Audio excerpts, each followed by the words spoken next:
সোনার ফসলে বিষ ঠেলে দিল সাহেবদের ওই নীল। চাষির রক্তে ভেসে গেল মাঠ, ভেঙে গেল সব খিল। কিন্তু এ মাটি মানেনি শিকল, দোলেনি ঘায়ের বায়। জেগে উঠেছিল হাজারো কৃষক হরিপুরেই গায়ে। লাঠির আঘাতে ভেঙেছে অহংকার, নীলকুঠির ওই জম।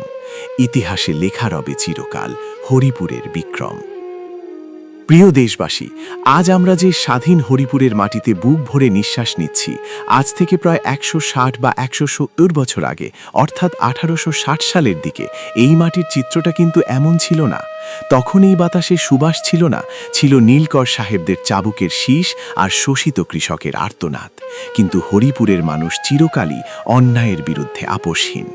আমি কবি বর্ষাদ আহমেদ তরুণ। আজ আপনাদের শোনাব সেই ঐতিহাসিক নীল বিদ্রোহ এবং এই হরিপুরের মাটিতে আমাদের পূর্বপুরুষদের গড়ে তোলা সেই দুর্ধর্ষ প্রতিরোধের গল্প। ১৮০০ শতকের মাঝামাঝি সময়ে উষ্টিয়া ও কুমারখালী অঞ্চল হয়ে উঠেছিল ব্রিটিশ নীলকরদের প্রধান আস্তানা।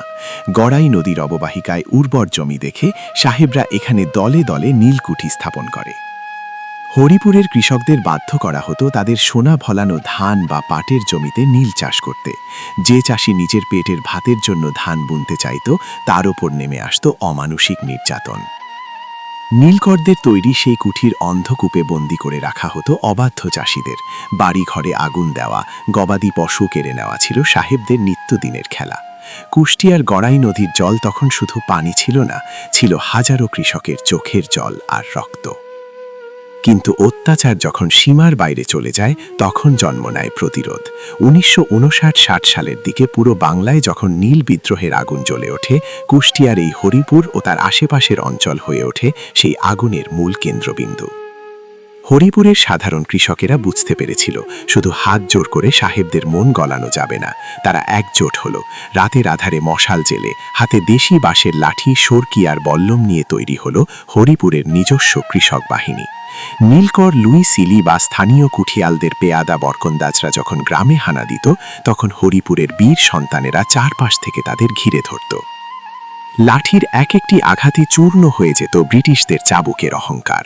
হরিপুরের বুকে কৃষকদের এই তীব্র প্রতিরোধের মুখে টিকতে না পেরে একসময় কুঠিয়াল সাহেবরা এই এলাকা ছেড়ে পালাতে বাধ্য হয়।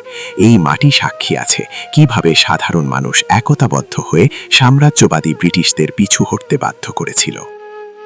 ১৯৬০ সালের সেই নীল বিদ্রোহ সফল হয়েছিল। ব্রিটিশরা নীল চুক্তি আইন বদলাতে বাধ্য হয়েছিল এবং একসময় এই দেশ থেকে নীলের চাষ চিরতরে মুছে যায়। আজ হয়তো সেই নীলকুঠিগুলো ভেঙে ধূলিসাৎ হয়ে গেছে, কিন্তু হরিপুরের মাটির প্রতিটি কণা আজও আমাদের মনে করিয়ে দেয় আমরা কোনো অত্যাচারীর সামনে মাথা নত করা বীরের বংশধর। যোগাযোগ ও আধুনিকতার যুগে আমরা যেন আমাদের পূর্বপুরুষদের এই সংগ্রামের ইতিহাস ভুলে না যাই। এই ভিডিওটি শেয়ার করে আমাদের হরিপুরের এবং কুষ্টিয়ার এই গৌরবময় ইতিহাসকে পুরো বিশ্বের বাঙালির কাছে পৌঁছে দিন। আপনার পূর্বপুরুষদের মুখে কি নীল চাষ বা নীলকুঠির কোনো গল্প শুনেছেন? কমেন্ট করে আমাদের জানান।